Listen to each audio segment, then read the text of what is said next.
શું તમે ક્યારે વિચાર્યું છે કે બગદાણા ધામમાં લાખો ભક્તોની ભીડ વચ્ચે પણ આટલી અદ્ભુત શાંતિ અને વ્યવસ્થા કઈ રીતે જળવાય છે? આ વ્યવસ્થા પાછળ કોઈ જાદુ નથી, પણ એક એવી અદ્રશ્ય શક્તિ કામ કરે છે જે સાચા અર્થમાં ગુરુ આશ્રમનું સાચું ઘરેણું છે. આ શક્તિ એટલે બગદાણાનું સ્વયંસેવક મંડળ. જ્યારે આપણે અહીં ભોજન પ્રસાદ લઈએ છીએ કે દર્શનની લાઈનમાં હોઈએ છીએ, ત્યારે ખડે પગે ઉભેલા એ સેવાભાવી ભાઈઓ અને બહેનોને જોઈને માથું ઝૂકી જાય છે.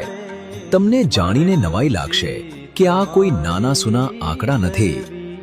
550 ગામડાઓના ભાઈઓ અને 350 ગામડાઓની બહેનો, એટલે કે 20,000 ભાઈઓ અને 30,000 બહેનો મળીને કુલ 50,000થી પણ વધુ સ્વયંસેવકોનું આ એક વિરાટ સૈન્ય છે.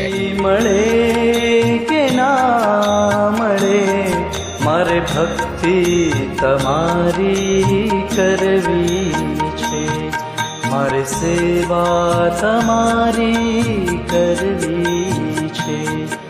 આ હજારો સ્વયંસેવકો અહીં કોઈ પગાર કે સ્વાર્થ માટે નથી આવતા.